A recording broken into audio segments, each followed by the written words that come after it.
एक बार इमेजिन करो कि आपकी फेवरेट आईपीएल टीम एक आईपीएल सीजन की टेबल टॉपर हो और हर मैच में उनकी बैटिंग एंड बॉलिंग दोनों फॉर्म में हो,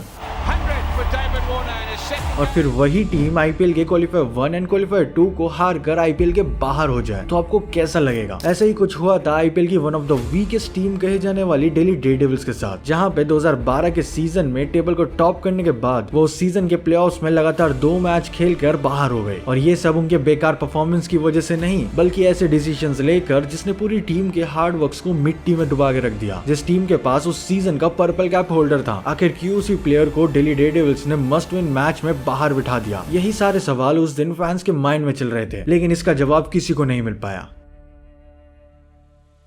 अब ऐसा नहीं है कि आईपीएल हिस्ट्री में कभी भी दिल्ली कैपिटल्स, जो कि पहले दिल्ली डेयरडेविल्स थी, उनका कभी प्राइम ना आया और उन पे कभी अच्छे प्लेयर नहीं रहे। इनफैक्ट अगर दिल्ली की प्रीवियस प्लेयर्स की लिस्ट उठा के देखी जाए तो वो लिस्ट लेजेंड से कम नहीं होगी। जो प्लेयर्स आईपीएल के गोट माने जाते हैं अपनी अपनी टीम्स के, वो भी कभी न कभी डीडी का पार्ट रहे हैं। और ऐसा ही कुछ हुआ था आईपीएल 2012 के ऑक्शन के बाद, जब उस सीजन दिल्ली की टीम में कई सारे मैच विनर्स भरे हुए थे। 2011 के आईपीएल सीजन में बुरी तरह से बाहर होने के बाद दिल्ली ने 2012 में वापसी करने का डिसाइड किया, जिसमें उनका बनाया हुआ स्क्वाड काफी अमेजिंग लग रहा था। बैटिंग की बात करी जाए तो Virender Sehwag, Ross Taylor, David Warner and Mahela Jayawardene जैसे लेजेंडरी प्लेयर्स थे, और बॉलिंग में मॉर्नी मॉकल और उमेश यादव जैसी पेस बैटरीज भी शामिल थी। दिल्ली डेयरडेविल्स के स्क्वाड की खास बात उनके फॉरेन प्लेयर्स थे, आंद्रे रसल से लेकर एरॉन फिंच तक। इन पे वो सभी प्लेयर्स थे जो आगे जाकर आईपीएल को डोमिनेट करने वाले थे। ये कहना बिल्कुल भी गलत नहीं हो कि डीडी की बैटिंग से ज्यादा उस सीजन उनकी जीत में कंट्रीब्यूशन उनकी बॉलिंग का ज्यादा था। इनकी स्क्वाड में एज इशू भी नहीं था, लगभग सभी प्लेयर्स अंडर 30 थे। एंड सबसे ओल्ड प्लेयर्स की बात करी जाए तो वो महिला जयवर्धने एंड अजीत आगरकर थे, जिनकी एज केवल 34 ईयर्स ही थी, यानी सभी प्लेयर्स अपने पीक ईयर्स में थे। तो 2011 के शर्मनाक सीजन के बाद दिल्ली डेयरडेविल्स तैयार थी एक हिस्टोरिक कमबैक करने के लिए। दिल्ली डेयरडेविल्स अपने सीजन की शुरुआत एक शानदार तरीके से करती है, एज वो अपना पहला मैच केकेआर के खिलाफ 8 विकेट से जीत जाती है। अगला मैच आरसीबी से हारने के बाद दिल्ली का बॉलिंग अटैक अपनी फॉर्म में आ जाता है एंड उसके अगले 3 मैचेस में टीडी बड़े आराम से जीत जाती है, लेकिन अपनी बैटिंग की वजह से नहीं, बल्कि अपनी बॉलिंग की वजह से। चेन्नई, मुंबई और डेक्कन चार्जर्स को मानो दिल्ली की टीम ने रौंद के रख दिया हो। जहाँ पे सीजन की शुरुआत से पहले डीडी की बैटिंग की तारीफ हो रही थी, वहाँ पे अब हर जगह डीडी की बॉलिंग की बातें थी। एज उन्होंने सीएसके वाले मैच में चेन्नई को 110 पर रोक दिया और मुंबई को तो 92 पे ऑल आउट कर दिया, एंड वहीं डेक्कन चार्जर्स को 157 पर आकर रोक दिया। एंड उस पॉइंट तक आते आते इस टीम को रोकना मुश्किल ही नहीं बल्कि नामुमकिन सा हो गया था। जैसे जैसे सीजन बढ़ता गया, दिल्ली की बॉलिंग और भी ज्यादा फॉर्म में आने लगी। उमेश यादव से लेकर शहबाज नदीम तक सभी बॉलर्स अपना जलवा बिखेर रहे थे, और वहीं पे महिला जयवर्धने एंड डेविड वार्नर का हर दूसरे मैच में चल जाना ये इंडिकेट कर रहा था कि Delhi might win this IPL. Delhi Daredevils के ऑलमोस्ट हर बैट्समैन ने अपना कंट्रीब्यूशन दे रखा था, फिर चाहे वो कैप्टन वीरेंद्र सहवाग हो या फिर रॉस टेलर, कोई बंदा पीछे हट ही नहीं रहा था। एंड ऊपर से उस सीजन में David Warner and Kevin Pietersen ने तो सेंचुरी भी लगा दी थी। इस सब के बाद लीग स्टेजेस खत्म होते हैं। अनिति कमाल के परफॉर्मेंस के बाद दिल्ली 16 मैचेस में 11 विन्स लेकर टेबल के टॉप पे फिनिश करती है, जो बेइज्जती दिल्ली की पिछले कुछ सीजन्स में होती आ रही थी। दिल्ली ने इस सीजन में उन सभी क्रिटिक्स को एक करारा जवाब दे दिया था। एंड ये कहना गलत नहीं हो कि लीग स्टेजेस में दिल्ली के सबसे बड़े एस प्लेयर उनके मेन बॉलर मॉर्नी मॉकल थे, जिन्होंने 7.19 की इकोनॉमी के साथ 25 विकेट लिए हुए थे। मॉर्नी मॉकल न केवल डीसी के लिए बल्कि पूरे आईपीएल में हाईएस्ट विकेट टेकर थे, और साथ में पर्पल कैप भी उनके पास थी। लीग स्टेजेस में मॉर्नी मॉकल और उमेश यादव के बॉलिंग डुओ के सामने मानो कोई टिक ही नहीं पा रहा था। उस सीजन में दिल्ली डेयरडेविल्स का फॉर्मूला काफी सिंपल सा था,